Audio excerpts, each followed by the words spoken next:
Let's move on to the discussion of seventh part. There are no difficult words in this part, so we'll move directly to the explanation of the specific part. अब इस part में कोरी क्या कहता है, turn करता है अपने sister की तरफ और एक्सक्यूज़ेस देना शुरू कर देता है। एक्सक्यूज़ेस स्टार्ट कैसे होते हैं?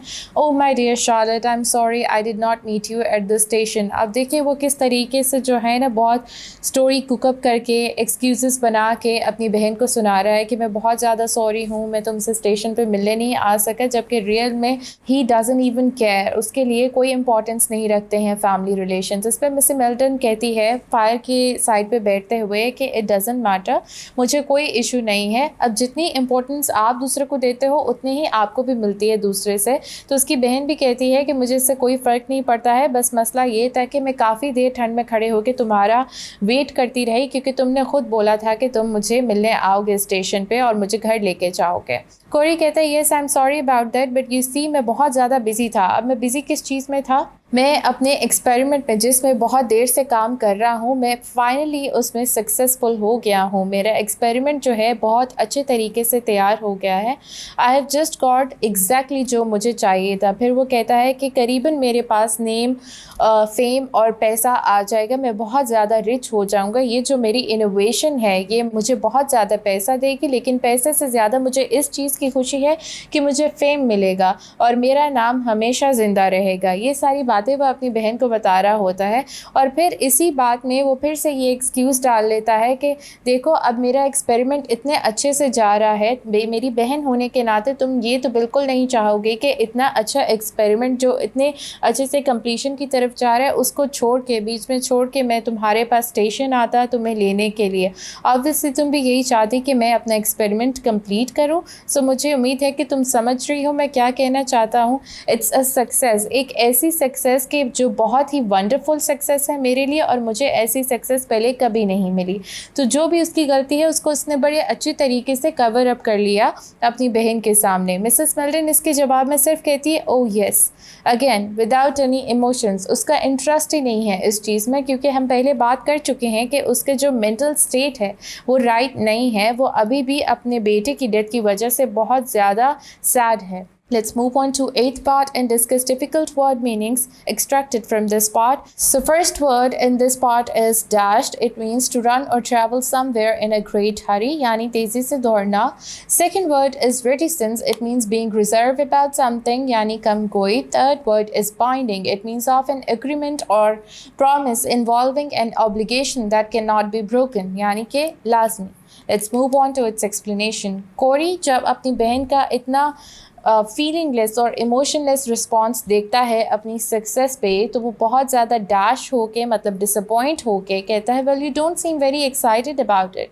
मतलब कि जितनी खुशी उसको हो रही होती है उतनी उसकी बहन को नहीं हुई होती, क्योंकि दोनों की प्रायोरिटीज़ में डिफरेंस है। उसके लिए, कोरी के लिए अपना काम सबसे ज़्यादा प्रायर है, जबकि उसकी बहन के लिए रिलेशन सबसे ज़्यादा प्रायर है। मिसेस मिल्टन कहती है ऑफ कोर्स मैं खुश हूँ तुम्हारी सक्सेस पे, लेकिन मुझे पता नहीं है कि ये क्या है। तुमने कभी भी मुझे अपने इस एक्सपेरिमेंट के बारे या इस इन्वेंशन के बारे में नहीं बताया है। कोरी कहता है ये सही बात है, मैंने अपने इस एक्सपेरिमेंट के बारे में किसी को भी नहीं बताया है और ये मेरा रूल है। मैं अपनी जो भी इनोवेशन होती है, जो भी काम होता है, उसको सिर्फ अपने तक ही रखता हूँ, उसको सीक्रेट रखता हूँ। मेरा ये प्रिंसिपल है कि जब तक आप किसी को कुछ बताने के पाबंद नहीं हैं, आपको कुछ भी किसी को बताना नहीं चाहिए।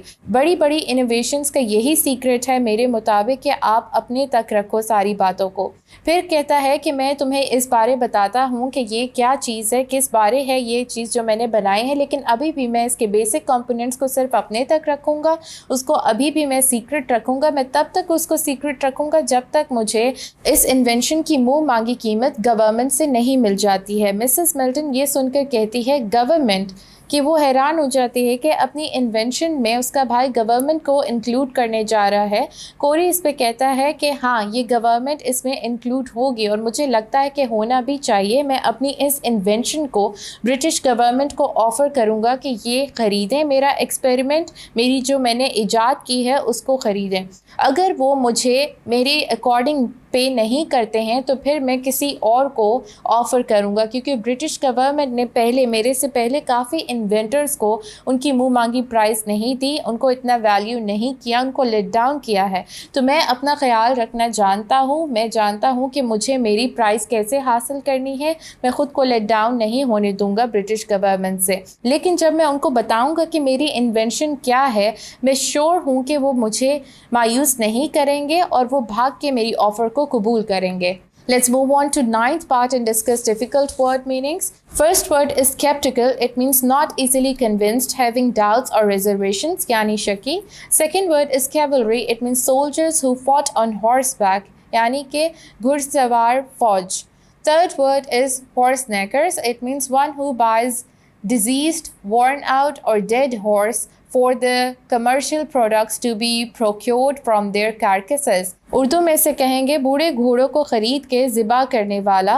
Fourth word is damn, used to emphasize or express anger or frustration with someone or something. Urdu में से कहेंगे गुस्से का अंदाज।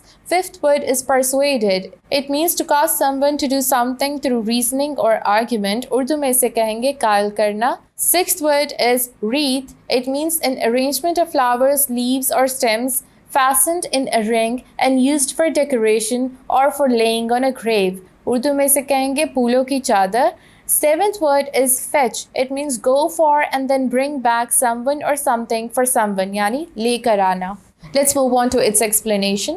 मिसेस मिल्टन कहती है विल दे। जब वो सारा अपना प्रोसेस बता रहा होता है प्रोफेसर कोरी के किस तरीके से मैं अपनी इन्वेंशन की ऑफ़र जो है वो गवर्नमेंट को दूंगा और गवर्नमेंट मेरी ऑफ़र में इन्वेस्ट करेगी और मेरी मुंह मांगी प्राइस पर इन्वेस्ट करेगी, तो मिसेस मिल्टन जो है बहुत ज़्यादा डाउट के साथ कहती है कि क्या वो करेगी। तुम्हारी इन्वेंशन जो है इतनी ज़्यादा वर्दी है, इतनी ज़्यादा वैल्यूएबल है।